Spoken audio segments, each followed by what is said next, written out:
चैत्र नवरात्रि भारतीय संस्कृति और सनातन धर्म का एक अत्यंत पावन और महत्वपूर्ण पर्व है।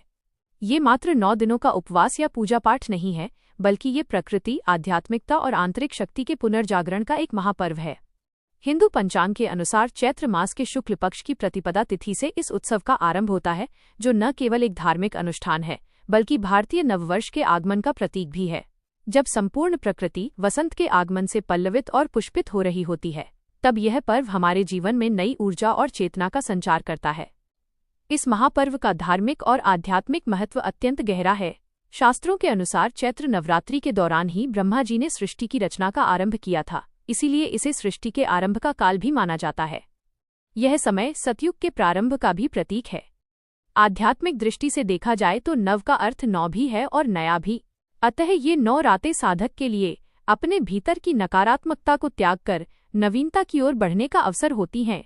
माँ दुर्गा के 9 स्वरूप शैलपुत्री, ब्रह्मचारिणी, चंद्रघंटा, कुष्मांडा, स्कंदमाता, स्कंदमाता, कात्यायनी, कालरात्रि, महागौरी और सिद्धिदात्री मानव चेतना के विभिन्न चरणों और गुणों का प्रतिनिधित्व करते हैं।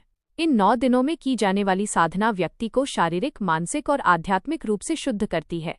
चैत्र नवरात्रि का एक विशेष महत्व मर्यादा पुरुषोत्तम भगवान श्री राम से भी जुड़ा है। चैत्र नवरात्रि की 9वीं तिथि को ही भगवान राम का जन्म हुआ था, जिसे हम राम नवमी के रूप में बड़े हर्षोल्लास के साथ मनाते हैं। इसी कारण इस नवरात्रि को राम नवरात्रि भी कहा जाता है। यह पर्व अधर्म पर धर्म की और असत्य पर सत्य की विजय का संदेश देता है। जिस प्रकार चैत्र की तपती धूप से पहले शीतल वसंत की विदाई और नव पल्लवों का आगमन होता है, उसी प्रकार यह नवरात्रि मनुष्य को कठिन समय में धैर्य रखने और अपनी शक्ति को संचित करने की प्रेरणा देती है। वैज्ञानिक और स्वास्थ्य की दृष्टि से भी इस समय का विशेष महत्व है। चैत्र मास ऋतु परिवर्तन का संधि काल होता है, जहां शीत ऋतु विदा ले रही होती है और ग्रीष्म ऋतु का आगमन होता है। इस संधि काल में शरीर की रोग प्रतिरोधक क्षमता पर प्रभाव पड़ता है। ऐसे में नवरात्रि के दौरान सात्विक भोजन और उपवास करने से शरीर का शोधन, डिटॉक्सिफिकेशन होता है। ये संयम और नियम का पालन व्यक्ति को आने वाली गर्मी के लिए शारीरिक रूप से तैयार करता है। अतः यह पर्व भक्ति के साथ साथ शक्ति और स्वास्थ्य का भी संगम है। अंततः चैत्र नवरात्रि हमें अपनी जड़ों से जुड़ने और नारी शक्ति के महत्व को समझने का अवसर प्रदान करती है। कन्या पूजन के माध्यम से हम समाज में बालिकाओं और महिलाओं के प्रति सम्मान और श्रद्धा का भाव विकसित करते हैं। यह पर्व हमें सिखाता है कि शक्ति का असली वास हमारे भीतर ही है, जिसे केवल शुद्ध अंतःकरण और भक्ति के माध्यम से जागृत किया जा सकता है। सामूहिक रूप से मनाया जाने वाला यह उत्सव सामाजिक समरसता और सांस्कृतिक एकता को सुदृढ़ करता है। चैत्र नवरात्रि की पावन कथा भारतीय संस्कृति और अध्यात्म का वो आधार स्तंभ है, जो बुराई पर अच्छाई और अज्ञान पर ज्ञान की विजय का प्रतीक मानी जाती है। मार्कंडेय पुराण के अंतर्गत वर्णित देवी महात्म्य, जिसे हम श्री दुर्गा सप्तशती के नाम से जानते हैं, उसमें इस कथा का अत्यंत विस्तृत और मार्मिक वर्णन प्राप्त होता है। इस कथा का आरंभ राजा सुरथ और समाधि नामक वैश्य के प्रसंग से होता है। राजा सुरथ एक न्यायप्रिय शासक थे, परंतु उनके शत्रुओं ने कपटपूर्वक उनका राज्य छीन लिया और उनके ही मंत्रियों ने उन्हें धोखा दिया, जिसके कारण वे अत्यंत दुखी होकर वन की ओर चले गए। वन में भटकते हुए उनकी भेंट समाधि वैश्य से हुई, जिसे उसके ही परिवार ने धन के लोभ में घर से निकाल दिया था। ये दोनों ही अपने अपने मोह और दुख से ग्रस्त होकर मेधा ऋषि के आश्रम पहुंचे और उनसे जिज्ञासा की कि सब कुछ लुटा देने के बाद भी उनका मन अपने स्वार्थी परिजनों और खोए हुए राज्य के प्रति क्यों आसक्त है। तब मेधा ऋषि ने उन्हें समझाया कि ये सब महामाया की लीला है, और उस शक्ति का रहस्य बताने के लिए उन्होंने देवी की कथा सुनानी आरंभ की। कथा के प्रथम अध्याय में मधु और कैटभ नामक 2 महाशक्तिशाली राक्षसों के वध का प्रसंग आता है। जब भगवान विष्णु योग निद्रा में थे, तब उनके कान के मैल से 2 दैत्य उत्पन्न हुए, जिन्होंने ब्रह्मा जी को मारने का प्रयास किया। ब्रह्मा जी ने भगवान विष्णु को जगाने के लिए योग निद्रा रूपी महामाया की स्तुति की, जिसके परिणाम स्वरूप विष्णु जी जागृत हुए और 5000 वर्षों तक उन दैत्यों से युद्ध करने के पश्चात महामाया की सहायता से उनका वध किया। इसके पश्चात कथा का दूसरा और मुख्य भाग महिषासुर के आतंक और उसके विनाश पर केंद्रित है। महिषासुर एक ऐसा भयानक असुर था, जिसने देवताओं को पराजित कर स्वर्ग पर अधिकार कर लिया था और इंद्र को सिंहासन से च्युत कर दिया था। सभी देवता त्रस्त होकर त्रिदेवों के पास पहुंचे, तब भगवान शिव, भगवान विष्णु और ब्रह्मा जी के मुख से एक दिव्य तेज प्रकट हुआ, जिसने एक परम सुंदरी और अस्त्र शस्त्र से सुसज्जित देवी का रूप लिया। समस्त देवताओं ने अपने दिव्य अस्त्र उस देवी को प्रदान किए। जैसे शिव ने त्रिशूल, विष्णु ने चक्र, इंद्र ने वज्र और वरुण ने शंख। देवी दुर्गा ने हिमालय पर सिंह पर सवार होकर गर्जना की, जिसे सुनकर महिषासुर की सेना कांप उठी। महिषासुर और देवी के मध्य एक भीषण संग्राम हुआ, जिसमें देवी ने असुरों की विशाल सेना और उनके सेनापतियों जैसे चिक्षुर और चामर का विनाश किया। अंत में जब महिषासुर स्वयं युद्ध भूमि में आया तो उसने अनेक रूप बदले, कभी वह भैंसा बना तो कभी हाथी और कभी सिंह।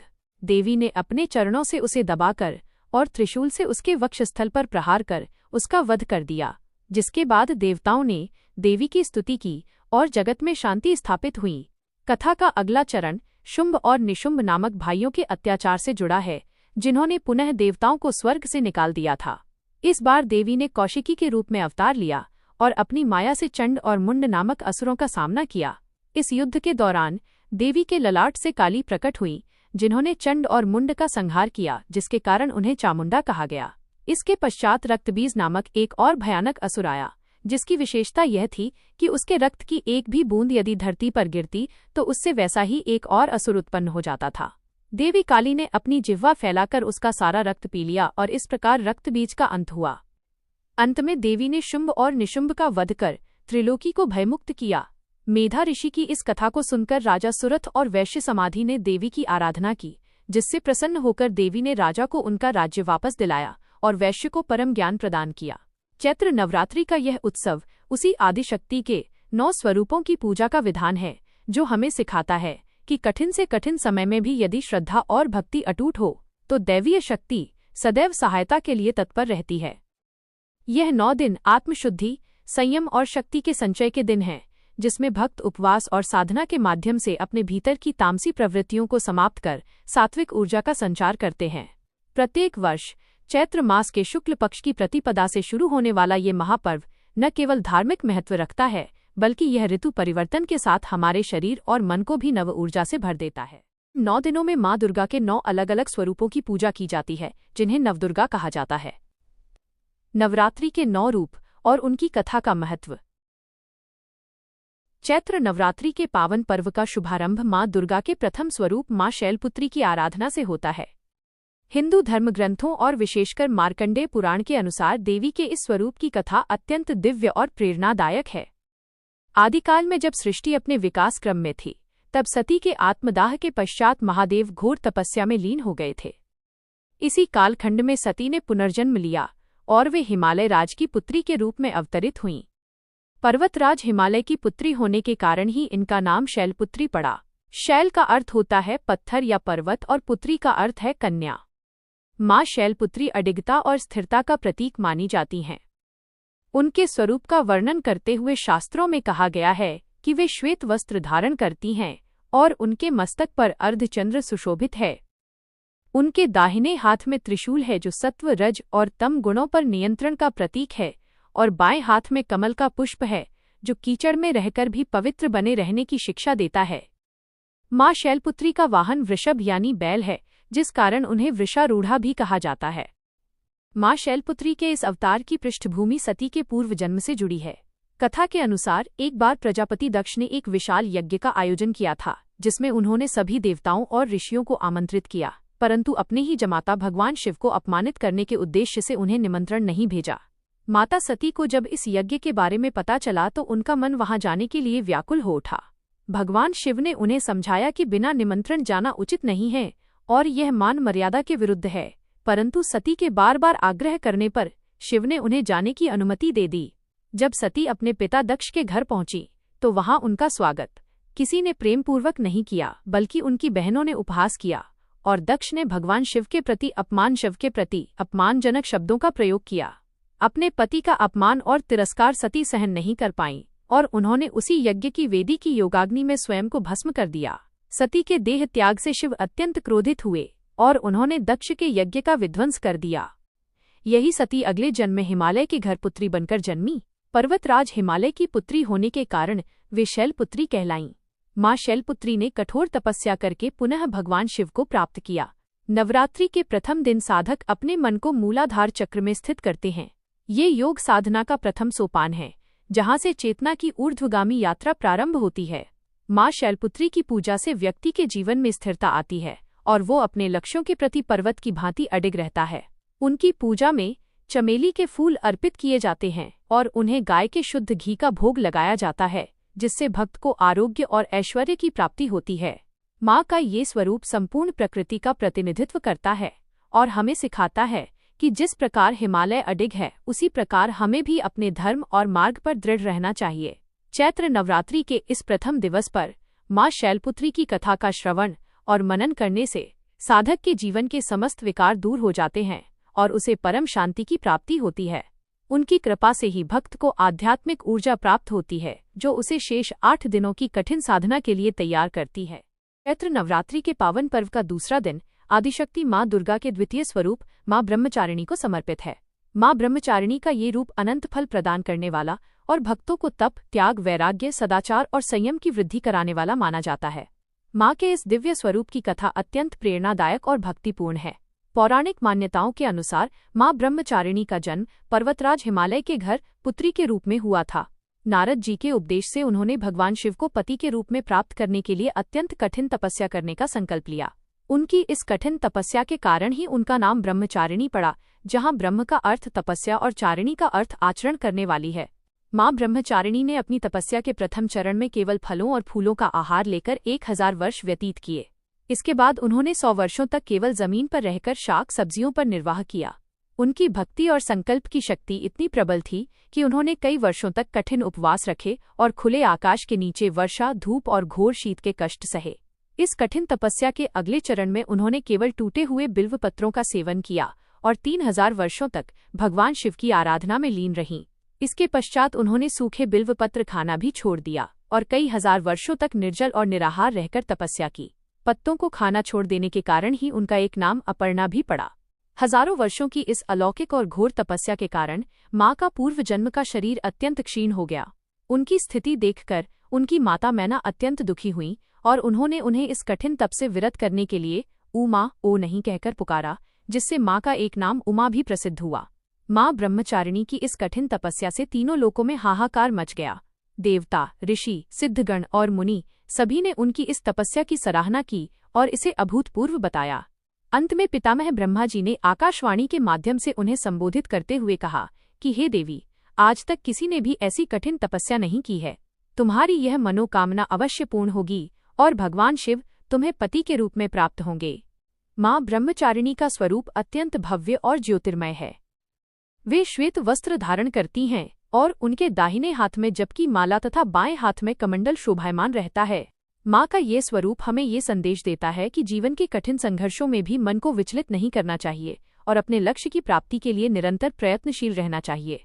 उनकी उपासना से मनुष्य के भीतर तप करने की शक्ति जागृत होती है और वह कठिन से कठिन परिस्थितियों में भी अपने कर्तव्य पथ से पीछे नहीं हटता। माँ की कृपा से भक्त को सर्वत्र सिद्धि और विजय प्राप्त होती है। चैत्र नवरात्रि के पावन पर्व का तीसरा दिन माँ दुर्गा के तृतीय स्वरूप माता चंद्रघंटा को समर्पित है और उनकी महिमा तथा कथा का विस्तार अनंत है, जिसे शब्दों में बांधना किसी भी साधारण मनुष्य के लिए अत्यंत कठिन कार्य है। परंतु श्रद्धा भाव से उनके स्वरूप का ध्यान करने पर हृदय में जो भाव जागृत होते हैं, वे माँ की असीम अनुकंपा का ही परिणाम है। माँ चंद्रघंटा का स्वरूप अत्यंत शांतिदायक और कल्याणकारी माना गया है, जिनके मस्तक पर घंटे के आकार का अर्धचंद्र विराजमान है और इसी विशिष्ट पहचान के कारण उन्हें चंद्रघंटा के नाम से संबोधित किया जाता है। उनके शरीर का रंग तपते हुए स्वर्ण के समान देदीप्यमान है और उनके 10 हाथ विभिन्न शस्त्रों से सुसज्जित हैं, जो इस बात का प्रतीक हैं कि वे अपने भक्तों की रक्षा के लिए सदैव तत्पर रहती हैं। देवी के हाथों में त्रिशूल, गदा, तलवार, धनुष, बाण, खड्ग, ढाल और कमंडल जैसे अस्त्र शस्त्र शोभायमान हैं, जो आसुरी शक्तियों के विनाश का संकेत देते हैं। उनका वाहन सिंह है, जो अदम्य साहस और निर्भयता का प्रतीक है, और उनकी मुद्रा युद्ध के लिए उद्यत रहने वाली है। परंतु फिर भी उनके मुखमंडल पर एक अपूर्व शांति और सौम्यता का भाव सदैव बना रहता है। पौराणिक कथाओं के अनुसार माता चंद्रघंटा का ये स्वरूप उस समय प्रकट हुआ था जब असुर राज महिषासुर का अत्याचार तीनों लोकों में अपनी चरम सीमा पर पहुंच गया था और उसने स्वर्ग पर अपना आधिपत्य जमाकर देवताओं को वहां से निष्कासित कर दिया था। महिषासुर के आतंक से त्रस्त होकर सभी देवता ब्रह्मा, विष्णु और महेश की शरण में गए और उन्होंने अपनी व्यथा सुनाते हुए कहा कि किस प्रकार महिषासुर ने इंद्र, अग्नि, वायु और वरुण जैसे समस्त देवताओं के अधिकार छीन लिए हैं और उन्हें पृथ्वी पर भटकने के लिए विवश कर दिया है। देवताओं की करुण पुकार सुनकर त्रिदेव अत्यंत क्रोधित हुए और उस क्रोध के फलस्वरूप उनके मुख से एक दिव्य तेजपुंज प्रकट हुआ, जो धीरे धीरे संगठित होकर एक देवी के रूप में परिवर्तित हो गया। इस देवी को सभी देवताओं ने अपने अपने विशेष अस्त्र प्रदान किए, जैसे भगवान शिव ने अपना त्रिशूल दिया, भगवान विष्णु ने अपना चक्र प्रदान किया और इंद्र ने अपना ऐरावत हाथी से प्राप्त घंटा देवी को अर्पित किया। जब माता चंद्रघंटा अपने 10 हाथों में अस्त्रों को धारण कर रणभूमि में पहुंची तो उनके घंटे की भयानक ध्वनि से असुरों के हृदय कांपने लगे और संपूर्ण ब्रह्मांड में एक ऐसी गूंज उठी जिसने अधर्म की नींव हिला दी। महिषासुर की सेना ने जब देवी पर आक्रमण किया तो मां चंद्रघंटा ने अपने पराक्रम से क्षण भर में असंख्य राक्षसों का संहार कर दिया।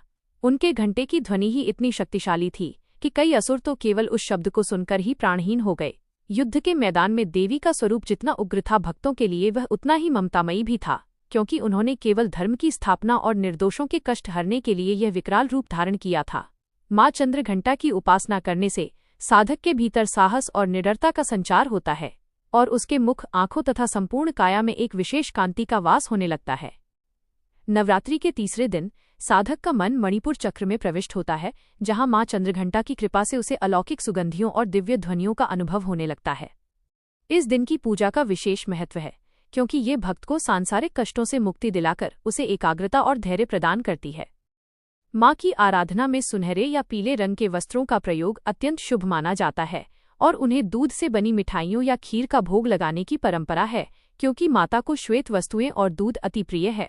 जो भक्त पूर्ण श्रद्धा और शुद्ध अंतःकरण से मां चंद्रघंटा की स्तुति करता है, उसके पापों का नाश होता है और उसे वीरता के साथ साथ परम शांति की प्राप्ति होती है।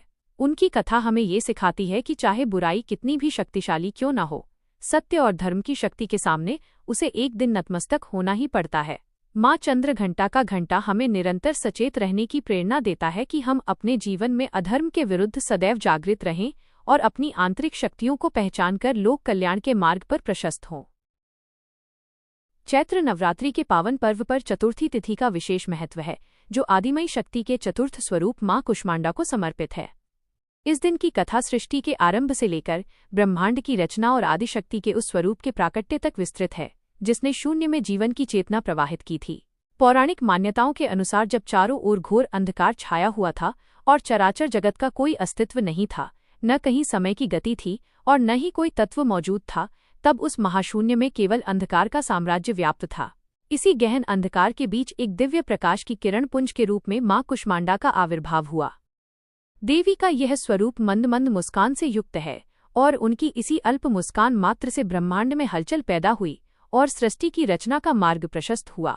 कुष्मांडा शब्द की व्याख्या करते हुए विद्वान बताते हैं कि कु का अर्थ है अल्प, उष्म का अर्थ है ऊर्जा या ताप और अंडा का अर्थ है ब्रह्मांड, अर्थात वह देवी जिन्होंने अपनी सूक्ष्म ऊर्जा से इस संपूर्ण ब्रह्मांड को उत्पन्न किया है।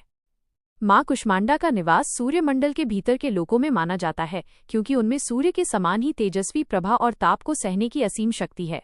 उनके अतिरिक्त अन्य कोई भी देव या शक्ति सूर्य के प्रचंड ताप को सहन करने में समर्थ नहीं है। इसी कारण उनकी कांति और आभा से ही 10 दिशाएं आलोकित होती हैं। देवी की 8 भुजाएं हैं, जिसके कारण उन्हें अष्टभुजा देवी भी कहा जाता है। उनके इन हाथों में क्रमशः धनुष, बाण, कमल पुष्प, अमृत कलश, चक्र, गदा, जपमाला और कमंडल सुशोभित हैं। उनकी यह जपमाला भक्तों को सभी प्रकार की सिद्धियां और निधियां प्रदान करने वाली मानी गई है। मां का वाहन सिंह है, जो उनके साहस और पराक्रम का प्रतीक है। कथा के अनुसार जब देवी ने अपनी मंद मुस्कान से सृष्टि उत्पन्न की, तब उन्होंने ही त्रिदेवों ब्रह्मा, विष्णु और महेश की रचना की। सबसे पहले उन्होंने 3 परम देवियों को प्रकट किया, जिनमें महाकाली, महालक्ष्मी और महासरस्वती सम्मिलित थीं। इन देवियों के माध्यम से ही सृष्टि के सृजन, पालन और संहार की प्रक्रिया को सुचारू रूप से चलाने के लिए शक्तियों का विभाजन किया गया। मां कुष्मांडा की भक्ति से मनुष्य के समस्त रोग, शोक और दोषों का नाश होता है। भक्त जब चतुर्थ दिन निष्काम भाव से देवी की आराधना करता है, तो उसका मन अनाहत चक्र में स्थित होता है। इस अवस्था में साधक को अलौकिक अनुभव प्राप्त होते हैं और उसे संसार की नश्वरता के बीच शाश्वत सत्य का साक्षात्कार होने लगता है। चतुर्थी की पूजा में कुम्हड़े पेठे की बलि का विशेष महत्व बताया गया है, क्योंकि यह देवी को अत्यंत प्रिय है।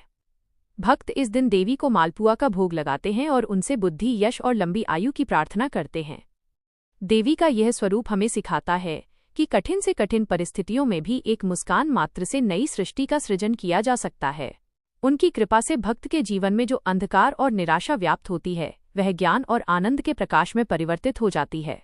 अंततः माँ कुष्मांडा की ये कथा ब्रह्मांड की आदि शक्ति के प्रति पूर्ण समर्पण और उनके उस विराट स्वरूप के प्रति कृतज्ञता व्यक्त करने का माध्यम है जिसने हमें अस्तित्व प्रदान किया। चैत्र नवरात्रि के पावन पर्व का 5वां दिन आदिशक्ति माँ दुर्गा के पंचम स्वरूप स्कंदमाता को समर्पित है, जो ममता और वात्सल्य की प्रतिमूर्ति मानी जाती हैं। पौराणिक कथाओं के अनुसार तारकासुर नामक एक अत्यंत शक्तिशाली और भयानक असुर ने अपनी कठोर तपस्या से ब्रह्मा जी को प्रसन्न कर लिया था और उनसे यह वरदान प्राप्त कर लिया था कि उसकी मृत्यु केवल शिवपुत्र के हाथों ही संभव हो सके। तारकासुर यह भलीभांति जानता था कि सती के आत्मदाह के पश्चात भगवान शिव पूर्णतः वैराग्य में लीन हो चुके हैं और उन्होंने गहन समाधि धारण कर ली है, जिसके कारण उनका विवाह या पुत्रोत्पत्ति असंभव प्रतीत होती थी।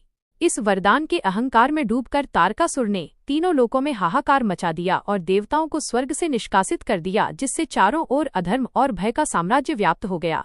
सभी देवता अत्यंत भयभीत होकर भगवान विष्णु और ब्रह्मा जी की शरण में पहुंचे, जहां उन्हें ज्ञात हुआ कि केवल भगवान शिव और माता पार्वती का पुत्र ही इस संकट से मुक्ति दिला सकता है।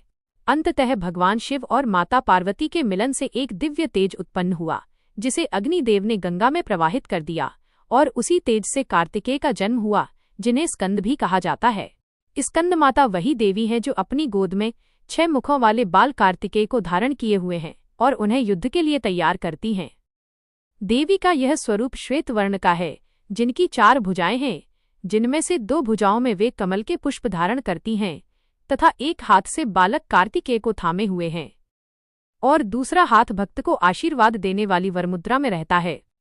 स्कंदमाता की आराधना करने से न केवल मोक्ष की प्राप्ति होती है, बल्कि भक्त के भीतर का अज्ञान और अंधकार भी समाप्त हो जाता है, क्योंकि माँ की कृपा से मूढ़ भी ज्ञानी बन जाता है। माँ का वाहन सिंह है, किंतु वे स्वयं कमल के आसन पर विराजमान रहती हैं, इसलिए उन्हें सुभद्रा और पद्मासना देवी भी कहा जाता है।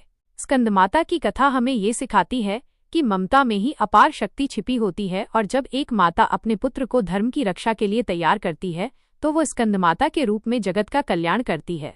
इस दिन साधक का मन विशुद्ध चक्र में स्थित होता है, जिससे उसकी समस्त बाह्य क्रियाएं और चित्तवृत्तियां शांत होकर पूर्णतः भक्ति में विलीन हो जाती हैं और उसे परम सुख का अनुभव होता है। छठा स्वरूप माँ कात्यायनी का है। माँ कात्यायनी का प्राकट्य और उनकी महिमा की कथा अत्यंत अद्भुत और कल्याणकारी है। पौराणिक मान्यताओं के अनुसार प्राचीन काल में कत नाम के एक अत्यंत प्रसिद्ध और तेजस्वी महर्षि हुए थे। उनके पुत्र का नाम ऋषि कात्य था। ऋषि कात्य के ही वंश में आगे चलकर प्रसिद्ध ऋषि कात्यायन का जन्म हुआ। ऋषि कात्यायन भगवती आदिशक्ति के अनन्य उपासक थे और उन्होंने भगवती को अपनी पुत्री के रूप में प्राप्त करने के लिए वर्षों तक घोर तपस्या की। उनकी तपस्या इतनी कठिन और निस्वार्थ थी कि स्वयं माता दुर्गा उनकी भक्ति से प्रसन्न हो गईं। माँ दुर्गा ने ऋषि कात्यायन को दर्शन दिए और उनसे वरदान मांगने को कहा। ऋषि कात्यायन ने अत्यंत विनम्रता के साथ यह इच्छा प्रकट की कि देवी उनके घर में पुत्री के रूप में जन्म ले। माँ दुर्गा ने उनकी इस प्रार्थना को स्वीकार कर लिया और उन्हें आशीर्वाद दिया कि समय आने पर वे उनके घर में अवतार लेंगी। उसी कालखंड में महिषासुर नाम के एक असुर का अत्याचार तीनों लोकों में बढ़ गया था। उसने अपनी शक्तियों के बल पर देवताओं को स्वर्ग से निकाल दिया था और वह निर्दोष ऋषियों और मनुष्यों को प्रताड़ित करने लगा था। महिषासुर को वरदान प्राप्त था कि उसका वध किसी सामान्य देवता या मनुष्य के हाथों संभव नहीं था।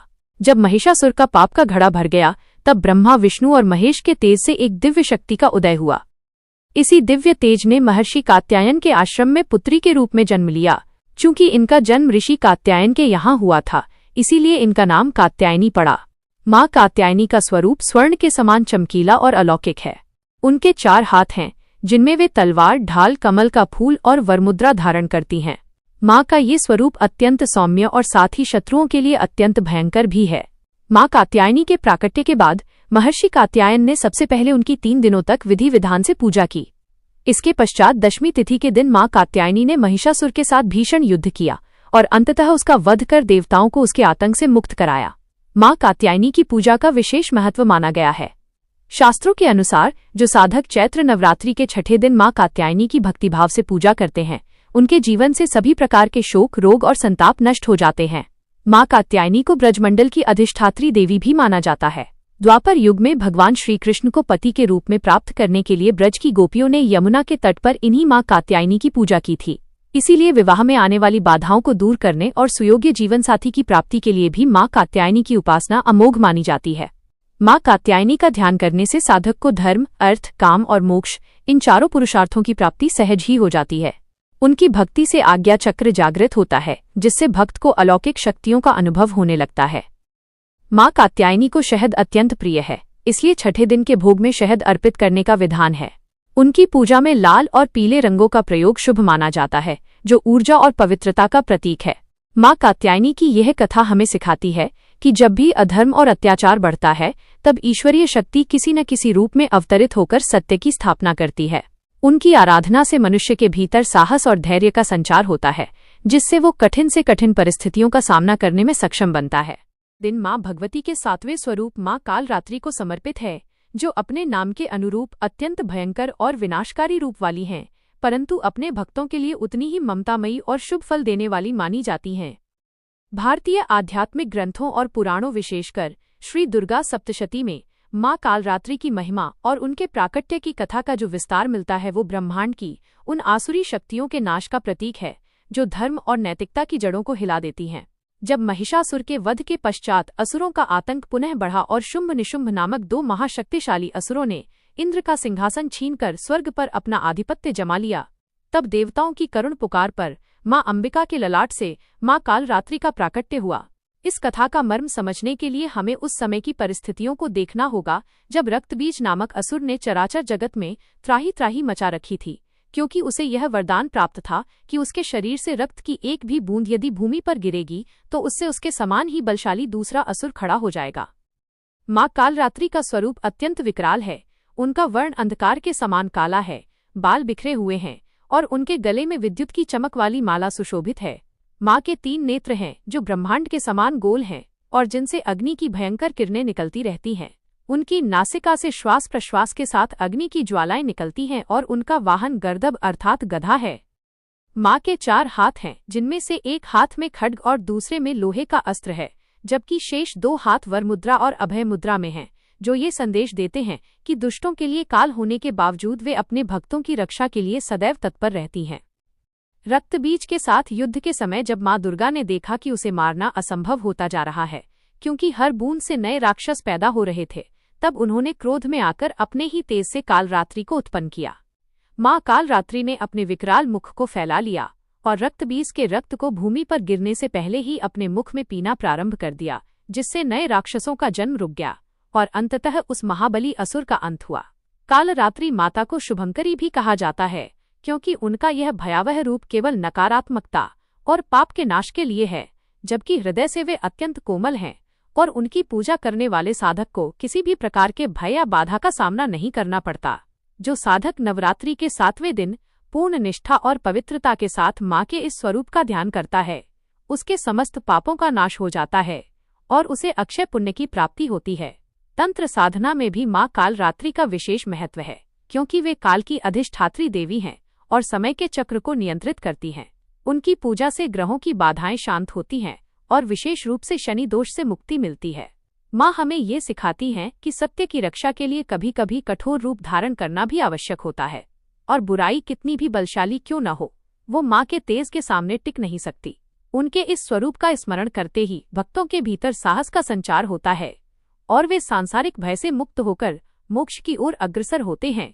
चैत्र नवरात्रि की इस पावन तिथि पर माँ की कथा का श्रवण और मनन करने से व्यक्ति के भीतर की तामसिक प्रवृत्तियां नष्ट होती हैं और सात्विक ऊर्जा का उदय होता है, जो अंततः उसे परम आनंद की ओर ले जाता है।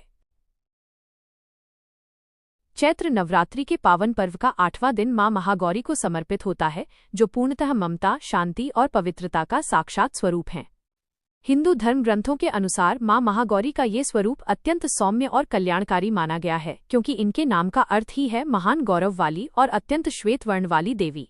पौराणिक आख्यानों में वर्णित कथा के अनुसार जब माता पार्वती ने भगवान शिव को पति के रूप में प्राप्त करने के लिए कठोर तपस्या करने का निर्णय लिया था, तब उन्होंने हजारों वर्षों तक अन्न और जल का परित्याग कर दिया था।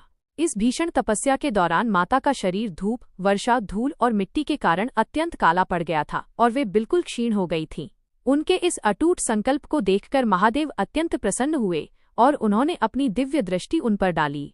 भगवान शिव ने जब अपनी जटाओं से गंगा की पवित्र जलधारा प्रवाहित की और माता को उस जल से स्नान कराया, तो उनके शरीर का समस्त कालापन और मल धुल गया। गंगा जल के स्पर्श मात्र से माता का शरीर विद्युत के समान देदीप्यमान हो उठा और उनके अंगों की कांति चांदी और शंख की तरह चमकने लगी, जिसके कारण महादेव ने उन्हें महागौरी का नाम दिया। महागौरी के इस स्वरूप का वाहन वृषभ यानी बैल है और उनके 4 हाथ हैं, जिनमें वे अभय मुद्रा, वर मुद्रा, त्रिशूल और डमरू धारण करती हैं। मां महागौरी की आराधना करने से भक्तों के सभी पाप और संताप नष्ट हो जाते हैं तथा उन्हें अक्षय पुण्य की प्राप्ति होती है। चैत्र नवरात्रि की अष्टमी तिथि को, जिसे महाअष्टमी भी कहा जाता है, भक्तगण कन्या पूजन करते हैं, जिसमें 9 छोटी कन्याओं को देवी का रूप मानकर उन्हें भोजन कराया जाता है और उनका आशीर्वाद लिया जाता है, क्योंकि माना जाता है कि बिना कन्या पूजन के नवरात्रि की साधना पूर्ण नहीं होती। मां महागौरी की कथा हमें यह संदेश देती है कि यदि हम भक्ति और निष्ठा के साथ किसी लक्ष्य के प्रति समर्पित रहें, तो अंततः हमें ईश्वर की कृपा और अपने स्वरूप की शुद्धि अवश्य प्राप्त होती है और जीवन के समस्त अंधकार दूर होकर प्रकाश की ओर बढ़ते हैं। चैत्र नवरात्रि का 9वां दिन, जिसे हम महानवमी के नाम से जानते हैं, शक्ति की उपासना का चरमोत्कर्ष है और यह दिन मां दुर्गा के 9वें स्वरूप मां सिद्धिदात्री को समर्पित है। पौराणिक मान्यताओं और हिंदू धर्म ग्रंथों के अनुसार मां सिद्धिदात्री की महिमा अपरंपार है, क्योंकि वे समस्त प्रकार की सिद्धियों को प्रदान करने वाली देवी मानी जाती हैं। सृष्टि के प्रारंभ में जब चारों ओर केवल अंधकार था और जीवन का कोई अस्तित्व नहीं था, तब आदिशक्ति के इसी स्वरूप ने ब्रह्मांड की रचना की प्रक्रिया को पूर्णता प्रदान की थी। मां सिद्धिदात्री का स्वरूप अत्यंत दिव्य और तेजमय है। वे कमल के पुष्प पर विराजमान रहती हैं और उनका वाहन सिंह है। उनके 4 हाथ हैं, जिनमें वे शंख, चक्र, गदा और पद्म धारण करती हैं, जो इस बात का प्रतीक है कि वे न केवल भक्तों को सुरक्षा प्रदान करती हैं, बल्कि उन्हें ज्ञान और मोक्ष की ओर भी ले जाती हैं। मार्कंडेय पुराण के अनुसार अणिमा, महिमा, गरिमा, लघिमा, प्राप्ति, प्राकाम्य, ईशित्व और वशित्व नामक 8 सिद्धियां होती हैं और ये समस्त सिद्धियां मां सिद्धिदात्री की कृपा से ही प्राप्त की जा सकती हैं। कथा के अनुसार भगवान शिव ने भी अपनी समस्त सिद्धियों को प्राप्त करने के लिए मां सिद्धिदात्री की ही कठोर तपस्या की थी। उनकी आराधना से प्रसन्न होकर देवी ने शिव के शरीर के आधे भाग में स्वयं को समाहित कर लिया था, जिसके कारण भगवान शिव का एक नाम अर्धनारीश्वर प्रसिद्ध हुआ। ये कथा हमें ये सिखाती है कि पुरुष और प्रकृति यानी शिव और शक्ति एक दूसरे के बिना अधूरे हैं और सृष्टि का संतुलन इन्हीं दोनों के मेल से बना रहता है। महानवमी के दिन मां सिद्धिदात्री की पूजा के साथ साथ कन्या पूजन का भी विशेष महत्व होता है। शास्त्रों में माना गया है कि 9 वर्ष तक की कन्याएं साक्षात मां दुर्गा का स्वरूप होती हैं।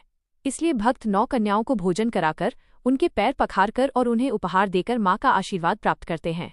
इस दिन भक्त उपवास का समापन करते हैं और सुख, शांति तथा समृद्धि की कामना करते हैं। मां सिद्धिदात्री की कृपा जिस पर हो जाए, उसके लिए संसार में कुछ भी अप्राप्य नहीं रह जाता, क्योंकि वे अज्ञानता के अंधकार को मिटाकर भक्तों के हृदय में ज्ञान का प्रकाश भर देती हैं। उनकी आराधना से साधक का मन निर्वाण चक्र में स्थित हो जाता है, जिससे उसे अलौकिक शक्तियों का अनुभव होने लगता है और वह समस्त सांसारिक बंधनों से मुक्त होकर परम पद को प्राप्त करता है।